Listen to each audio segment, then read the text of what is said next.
There it is. I think it was this one, yeah. Oh, there's a static on the, there we go.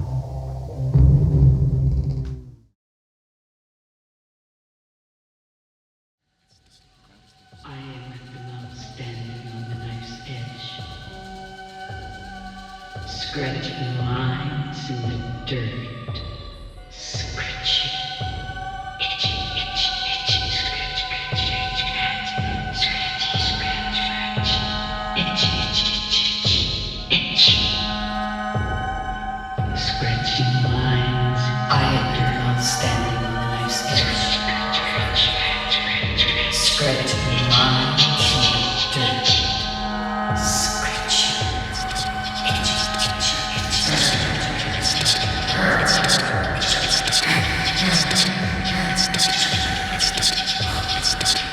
itchy, itchy, There's something going on. I think it might be oil, it might be coal, it might be food, it might be us, I'm not sure. Yeah, I can barely hear you now. The radio is kind of giving out. Well, there's rabbits here too, and we've got, like I said, we've got badgers, we've got squirrels, we've got bees, and there's some flies here. When I was starting out exhibiting, I was really, really interested in working in installation because I'd been a printmaker and a sculptor, and I was really interested in having all of these things work together within the space and kind of implicating the physical space and implicating its contexts. And I was really interested in using sound to, first of all, embody the narrative that was embedded perhaps in the objects or the images. And I was also really interested in using sound as a kind of bringing other contexts into the space. So we had multiple contexts all happening simultaneously. And I also loved the idea of the rhythm of the piece kind of being evocative in terms of references and the narrative and kind of an emotional kind of landscape in a way. And so sound became really, really crucial. And my music was very important to me at the time, and rhythm particularly was, you know, I'm a drummer, so rhythm is like crucial as a kind of a way to kind of structure things, but also as a way to move forward through time. But also it's very intense and it's very chaotic, and I found that a really, really interesting and powerful kind of something I really wanted to work on.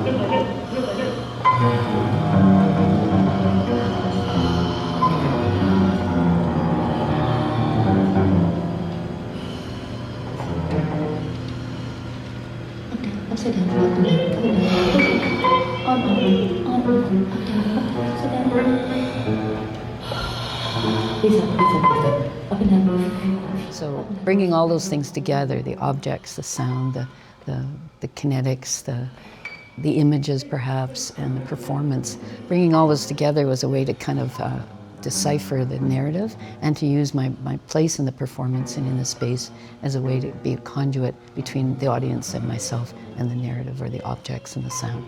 So it was really exciting for me, and I love installation for those reasons. It's the moving through the space and seeing other people's perspectives all simultaneously. Yeah.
Yeah, performance is something that I said I'm passionately interested in, and it's an incredible practice that I feel, has so much potential that I'm really interested in continually pursuing.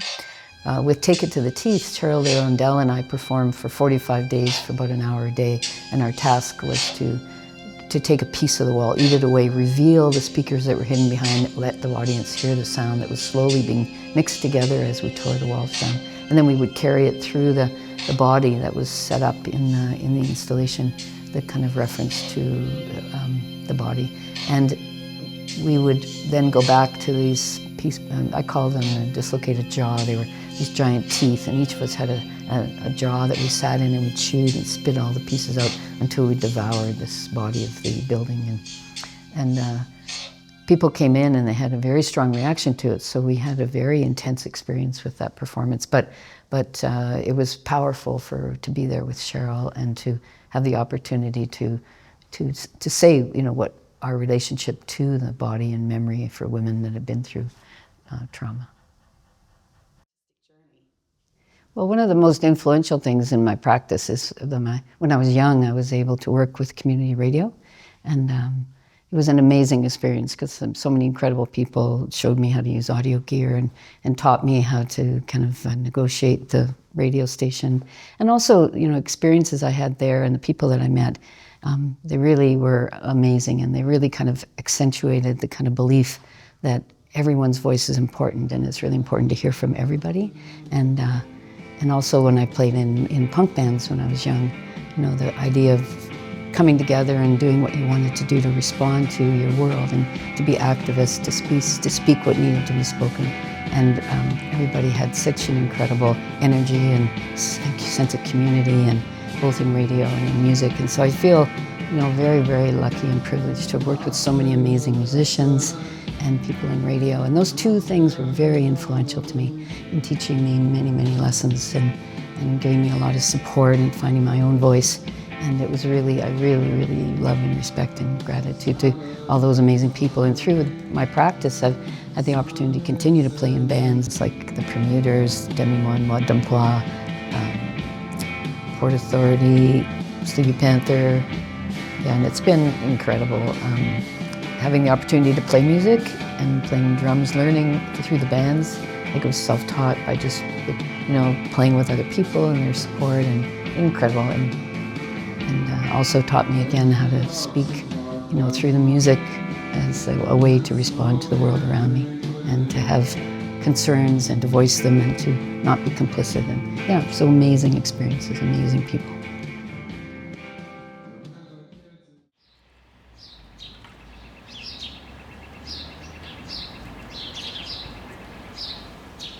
When my father retired, he was really excited to start carving because he was not used to not having anything to do, and he had been a lobster fisherman, and he worked in construction sites, and when he retired, he wanted something to do, and he had met a wonderful carver in BC and made good friends with him, Claude Davidson, and who just watched him carve and got really excited about the idea, and when he went back to Vancouver, he was really excited to start making his own work, and he said, I want to eat something bad and then have a dream and make up something. So one of his first ones was this spork, and he put it together, soapstone on the front and resin on the back, and it's called spork. And he was always trying to make these kind of funny connections between animals and things. And so this was a kind of jellied Spam merged with a pig head made out of soapstone. And they're really quite beautiful, the way that the material is used. And they're funny, and they really show his kind of sense of humor. And they're really quite beautiful. And on the end, he's got this sort of spiral shell that he found on the beach. And it looks like a spiral little pig's tail. So there's all kinds of details in them, and they're really quite beautiful. And this is the soapstone that he carved, and yeah, it's really nice. And he was a lobster fisherman when he was young, and he made a lot of these figures, he took the buoys that hold up the nets, which have this kind of oblong shape on them, and he would take little pieces of wool, and he would cut them in the pink and the black and stick them in with an awl, and it was just the most time-consuming job. And then he would put horns on them and noses and feet, and it was just like so much fun. And he made so many of these, and he made these beautiful chains out of wood, and he'd hang these multiple animals on them. And he made so many of them that he gave a lot to me and a lot to my sister and his grandkids. And then he sent boxes of them away to hospitals in Western Canada, to the kids' wards. And he put a note in, if the kids like these, you can hang them up. My dad was really making so many carvings that every time I would tell him about a project I was working on, or I'd bring my dog to visit, he would make amazing carvings about things that were going on around him. And my dog Candlewax, this is him here, and my dad's really liked him. They got along really, really well. He was a beautiful big old dog and lived to be 21. And he made a really nice mobile of him, carved out of, these are the buoys from the nets, and then he would add carved wood on it, and on the legs are carved wood, and then these little plastic ears and googly eyes. And so he has him sitting and laying down, sleeping and walking and running. It's so sweet because there's every pose the dog went through, right? I think there's even this one looks like he's sitting down, and yeah, it's really, really sweet. So this is another really beautiful portrait of Candlewax made out of wood, and so it's carved from a block of wood, and has the nice sort of diamond eyes, which are really beautiful, and he's kind of running. And he was a very slow dog, so kind of slow-mo running, but it's really sweet. He kind of really captured the expression, which I really appreciated. And then there's the spork piece. And then over here we have a beautiful piece he made about a muskox. And I had just been doing a performance called How to Disguise a Muskox as a Ram, and he was always so supportive of what I was doing. And so in honor of that performance, he made me this beautiful soapstone muskox. The whole base is soapstone, and it's soapstone the whole body. It's very heavy. Then he painted this part black. Then he glued on these crazy strings to look like the fur of the muskox and the horns of the muskox. It's so much detail in the little tail on the end. And yeah, I really love this piece because it was one of the earlier ones of his, and it's a really beautiful piece. And the way he paints the soapstone and paints the ears are made out of little tiny seashells, and yeah, it's really quite precious.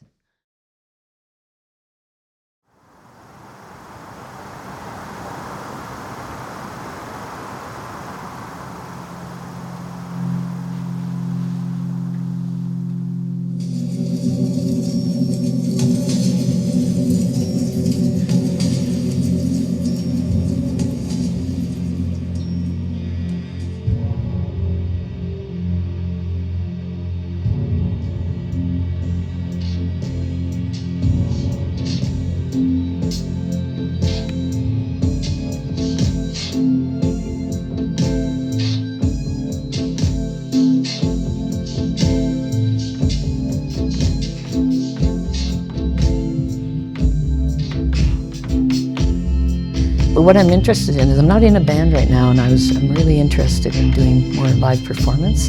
And I'm finding that the way that I'm able to participate in a kind of a live performance by mixing sound live instead of doing it all pre-recorded. And so that got me into learning, trying to learn so many interesting things. I'm trying to learn the synthesizer and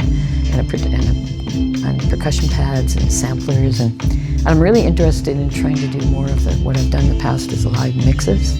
I want to do them as live mixes instead of pre-recorded with the computer. That's what I've done all my practice.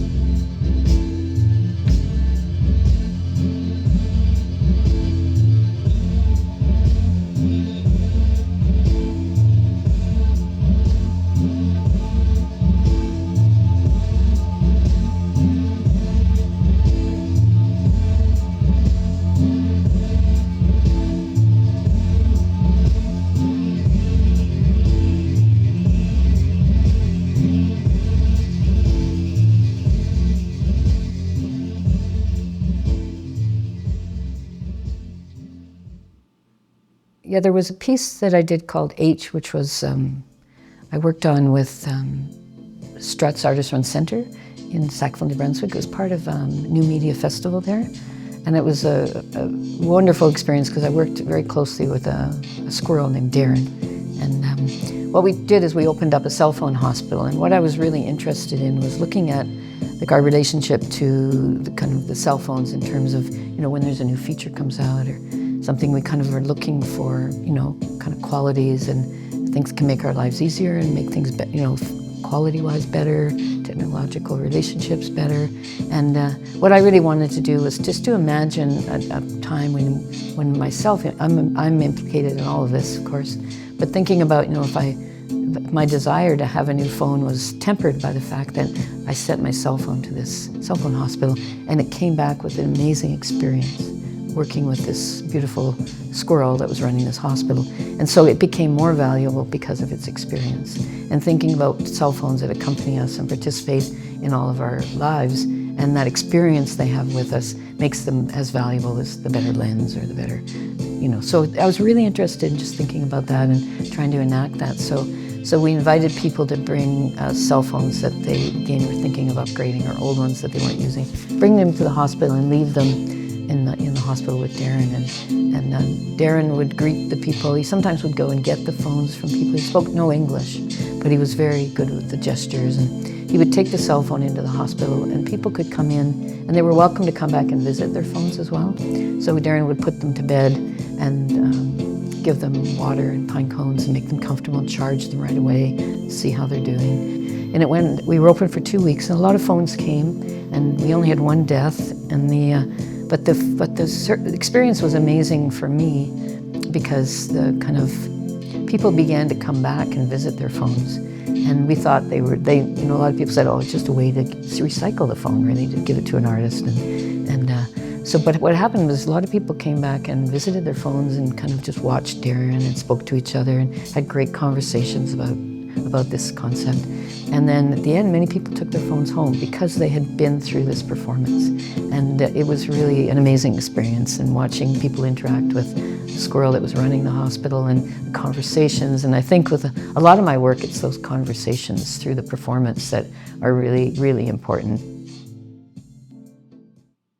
This was an amazing experience for me, doing this beautiful book with 3 artist-run centers in Calgary and an amazing designer, Dana Woodward from Three-Legged Dog in Lethbridge. It's the most beautiful design. It's just incredible. And so many people worked so hard to make this book happen. And it's called Rita McKeough Works. And then this is the special edition, which has an artist multiple in it, which I'll open up and show you. But it has an image from a performance piece I did called Long Haul. And then inside of the book, in this deluxe version, and as I say, Dana Woodward did this most incredible job with this design, but the record is inside, and it has excerpts from audio for installation work that I've done over the years. And again, all of this work was done very collaboratively, and there's so many people who contributed to all of this work: singers, musicians, people who constructed the work with me, performed with me. So I really have so much love and respect for everyone who contributed so much to my work over the years. And this record is a testament to that, because there's so many people who wrote music with me, and their names are all here, and worked on the opera with me and sang with me and created beautiful audio tracks with their talent and their vocal work. Kathleen Yearwood, for example, Selena Carroll, incredible people, and Cheryl Larondel, many, many, many people. And so I just love having this record, because it has all of these people with me in the work. And again, I couldn't have made the work in my career without all my community and friends who donated and contributed so much to the work. So this is a treasure for me to have this record, with really a joy for me to have this, and it's such an honor, such an honor. So M Media, the artist-run center in Calgary, was involved in it. Vicky Chow from M Media was the project coordinator and did an incredible job. Truck Artist-Run Center Gallery was one of the 3 artist-run centers that contributed to it, and Mountain Standard Time Performative Festival also. So those 3 artist-run centers helped to fund this and develop the distribution and everything. And also Diana Sherlock was the editor for the book, and worked so hard to work with the writers, to edit the book, to rein us all in, to keep the project going. And with Vicky Chow, they did an incredible job. And Diana will always be, I'll have so much love and respect for her for contributing and dedicating herself to this book. And again, all the writers, incredible writers, which we'll go through in the book. But inside the special edition, there's a beautiful little bed here, and there's a carrot. And each one of these special edition books has a carrot. And I use carrots a lot in my work as witnesses, and they're always in installations kind of speaking their minds, and they don't hold back, and they're very direct. And so this is a beautiful carrot made with me by Rachel Chasson, a really wonderful artist from Lethbridge, Alberta. And it's made out of a stone, a powder that's cast. And we made the mold, and Rachel cast them all, and they were sanded. And then we hand dyed them and made faces on them. And they all have a name, and they're all named after someone who has helped me with my work over the years. There's 250 of them. And inside the box, there's a little pillow made by my friend Jude Major, who's a wonderful artist who contributed to so much of this work as well. So when the carrot is in the box and nobody's bought it yet, I didn't want them to be uncomfortable. So they've got a nice little pillow.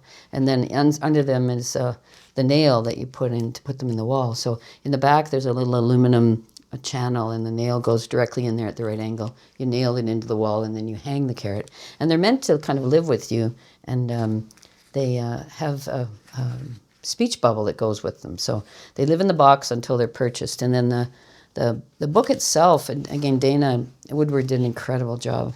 We tried to make it look like I use moleskin sketchbooks all the time, and different kinds of sketchbooks with the ribbon. So he designed it so we had a nice carrot-colored ribbon. So inside the box, there's an adoption certificate.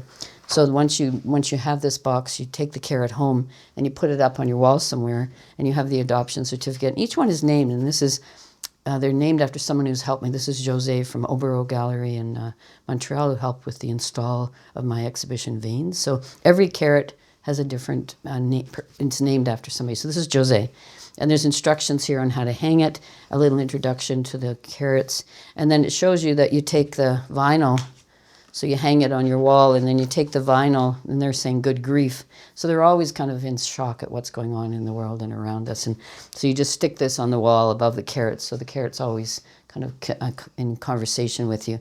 And there's instructions here of how to do it. And the book itself is, again, beautifully designed, and it's really got the rounded corners just like a sketchbook, and the nice color. And it has, as I say, it was edited by Dania Sherlock, who should get a medal for the work she put in and getting everything in and finished and on time. And so it's beautifully designed, incredible writers, very, very nice layout and photographs. And yeah, it's just, with work that is so, it's usually often performance or installations that are shown once or twice.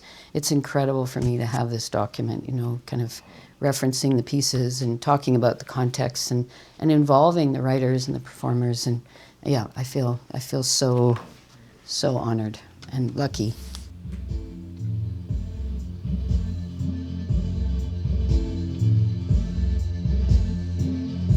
I think that the experience of continuing to make work, and it is like a kind of, you take colleagues with you and friends with you. And when I was doing Darkness, I thought, I'm going to call Darren. He's going to come and help me out with this piece. I'm going to call The Roses. And so it's like having this kind of, the work becomes kind of a continuing kind of support structure, or there's a kind of momentum built into the work that is support in a way. And you're going forward with a group, and the group is all the parts of the pieces and all the people that helped. And there's a kind of an energy and a kind of a passion and a kind of commitment gets intensified continually. And building that kind of support and community, that made it possible to continue to be an artist. And I was always really struck by the fact that I was really wanting to contribute to these kind of the discussions and things that needed to be looked at, and the criticality. And it was through making work that I found a way I could do that, using the building. I love the kind of technical skills, the building, the kind of installation experience. I love the integration of sound and having multiple experiences all happening simultaneously, the chaos of it. And it all came from my being a young person and that interest in kind of activism. And so I feel so fortunate that being an artist, there's a dedication and a seriousness and connection to the community, and a kind of an openness of ways to express that criticality, and also the importance of trying to find a way to contribute to the dialogue, to contribute to what needs to be kind of looked at within our world. And I think art is so important now more than ever, and the the importance of speaking up, the importance of using the work to talk about what's not acceptable, to not fall asleep, to not become complicit, to use the work as a way to continue to engage in conversations socially within the context of the artwork, and to engage with each other and to support and challenge each other, and to, I think, to love each other.